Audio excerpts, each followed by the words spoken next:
Assalamualaikum warahmatullahi wabarakatuh. Saya Muhammad Musa Maulana, NIM 23111021150, kelas manajemen proyek TIK, kelas IF 1106.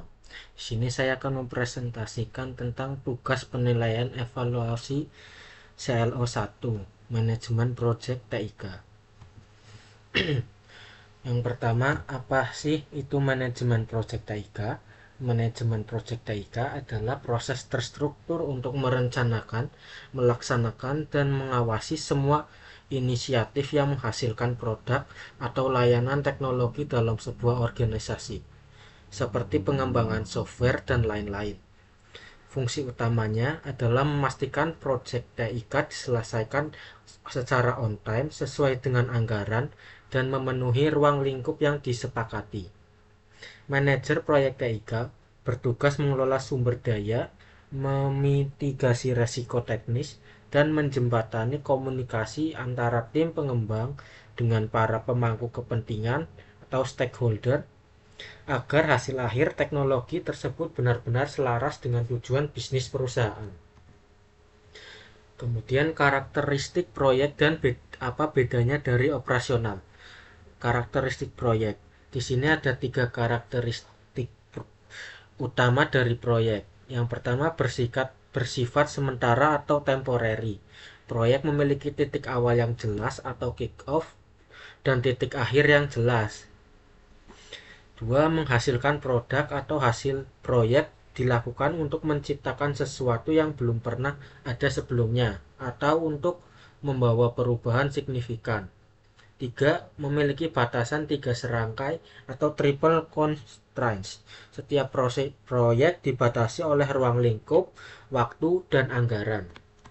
Kemudian bedanya proyek dengan operasional. Satu, proyek itu bersifat sementara atau temporary, sementara operasional terus berlangsung secara terus-menerus. Dua, proyek menciptakan sesuatu, sementara operasional mempertahankan sesuatu. Tiga, hasil proyek itu hanya dilakukan satu kali, sementara operasional cenderung berulang atau berkala. Empat, proyek aktivitasnya non rutin, biasanya secara terjadwal, sementara operasional itu rutin dan berulang. Kemudian jenis organisasi proyek. Jenis-jenis organisasi pada proyek, yang pertama, organisasi fungsional atau functional organization adalah struktur yang paling umum di banyak perusahaan, di mana karyawan dikelompokkan berdasarkan spesialisasi fungsi mereka, misalnya pemasaran, keuangan, manufaktur, atau departemen IT. Dua, organisasi proyek murni atau project organization. Organisasi jenis ini menciptakan sebuah tim yang sepenuhnya mandiri dan terpisah dari struktur fungsional perusahaan induk untuk fokus hanya pada satu proyek saja. 3. Organisasi matriks adalah gabungan dari struktur fungsional dan proyek murni, di mana anggota tim melapor pada dua manajer, manajer fungsional dan manajer proyek.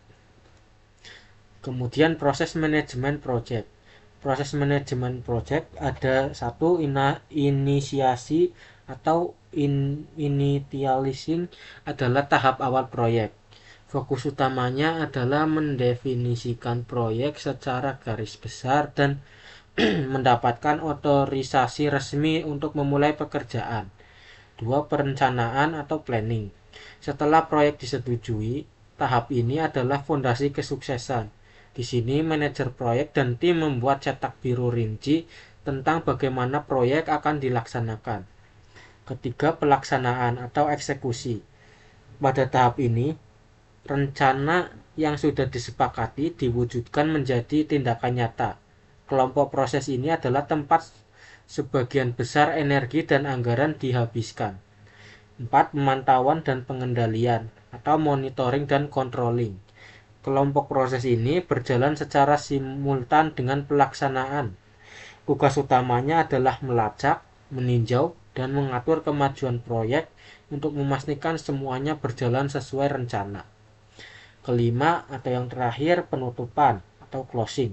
adalah proses formal untuk mengakhiri semua kegiatan di seluruh kelompok, proses, dan menyelesaikan proyek atau fase proyek secara resmi. Sertifikasi-sertifikasi yang bisa diambil dalam manajemen proyek. Berikut adalah sertifikasi-sertifikasi utama. Yang pertama, sertifikasi global, ada PMP dan CAPM. Yang kedua, sertifikasi metodologi atau agile dan proses, seperti Certified Scrum Master CSM, PMI ACP, Agile Certificate Practitioner, dan Prince2, Project in Controller Environment. 3. Sertifikasi nasional atau BNSP. Di Indonesia terdapat sertifikasi yang diakui secara nasional yang mengacu pada standar kompetensi nyata kompetensi kerja nasional Indonesia atau SKKNI. Kemudian tools-tools yang bisa digunakan dalam manajemen proyek. 1. Alat manajemen proyek komprehensif atau all-in-one PM tools seperti Jira dan Microsoft Projects. Yang kedua, alat kolaborasi dan komunikasi seperti Google Meet dan Zoom. Yang terakhir, alat analisis dan pelaporan seperti Microsoft Excel atau Google Sheets. Ya, cukup sekian. Terima kasih atas perhatiannya. Wassalamualaikum warahmatullahi wabarakatuh.